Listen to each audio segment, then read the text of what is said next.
This is Sonic, and you're watching JD Frank 20. What is up, everybody? And today's episode 1 of season 3 of Sonic Prime debuted today on Netflix after school. And we're gonna go over the recap right here. This should be a fun one right here. Yeah, so they gave you a very sharp recap of what happened after the events of season 1 and season 2 respectively. So basically the entire Grim is decaying apart, as you're seeing right here, or the Ghost Hill. My apologies, I just watched the episode, so I'm trying to get everything as quickly as I can. So basically, everybody has to evacuate the Ghost Hill, like, right now, including the Chaos Council, which they barely have enough Prism energy to get back home in New York, so at least they have a fighting chance or regroup or do something. Meanwhile, Sonic and Shadow have to hurry up and get the hell out of there at all costs, or die trying. You know?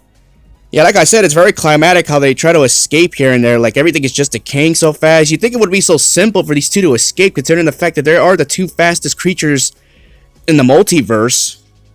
You know, but for Shadow, it's no problem. But for Sonic, you know, he feels like a broken man after what transpired. And of course, seeing this scene right here, where he's basically saying goodbye to his friends one last time, knowing that he messed up.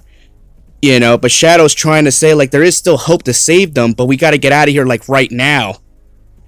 And he said it like this: "Nine'll pay for this." So he knew there was still a chance they could fix all this, but Sonic had to toughen up already. He can't be a broken man, you know, going into a fight with Nine or whatever he has in store. And seeing that scene of his friends just being hoisted as the entire Ghost Hill is being destroyed was very hard. It was hard for Sonic to see, but he realized, you know what? We got to get out of here. You're right. You know, meanwhile, Nine is trying to build his own world using the power of the Prism energy. Unfortunately, it's not enough. And Nine keeps using more power, but the problem with that is that he's causing the entire Grim not to be stable, and that's going to cause even more problems. You know, you have to realize the Paradox Prism is not complete. They're still missing one piece. You're missing one piece, and you're also missing the primary energy source, which is Sonic. Well, at the time, Nine didn't know that. You know, and the more energy you're using, the more everything's gonna crumble apart. You know, and Nine just brushes it off as saying, "Oh, as long as I have the entire prism complete, I can fix everything." Provided if there's a world or a leg for you to stand on, Nine. If Shadow were to have his way. Yeah, so of course, Nine used every bit of that energy's power to build basically the Shadow Robot. A lot of you have been telling me that it's more of a depiction of Shadow. I could see that considering the color combination. You know, and of course, you know, before they head towards the Grim, obviously, Shadow says, "Well, I can't get in." Well, yeah, you can't get in through the front door, but there's a back door right here when you look at it. Or basically just go through this area right here. Since the entire area is not stable, anybody could get in and out. So now Shadow could basically go anywhere, provided if him and Sonic could work together as a unit. You know, so right here, you're basically in the scene right here where they basically confront Nine, and then Nine says, "Alright, that's far enough. That's as far you two are gonna go." And then, of course, you have the fighting scene we've already seen in the trailer here and there.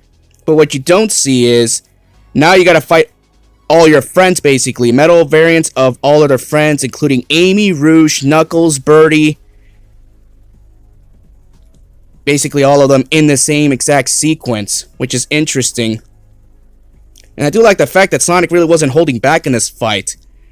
You know, or was he, you know? Because you knew eventually he was going to have to fight Metal Amy, of course. You know, these two pretty much worked together. And in one sequence, he actually had Shadow going up against Metal Rouge. He had Sonic going up against Metal Amy. That was smart strategy right there, having Shadow have the Metal Rouge attack the Metal Amy right there, so it wouldn't look like Sonic would have harmed her. You know. So again, it was, again, these two work fantastic as a tag team.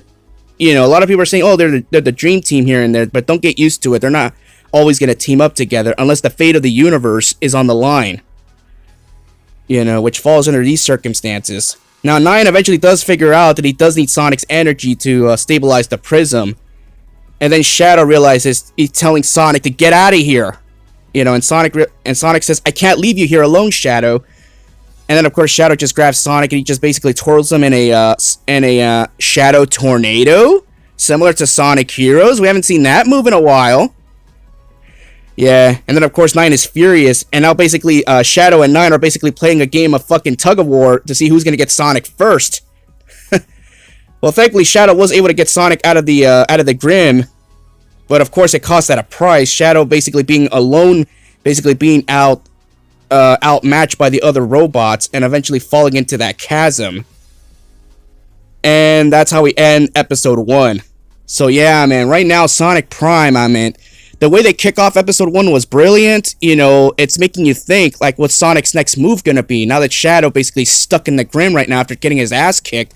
But again, he did it for a good purpose, because if Sonic gets captured, it's all over. It's endgame. So at least now Sonic has a fighting chance now. So let me know what y'all think, and I gotta go. Peace out.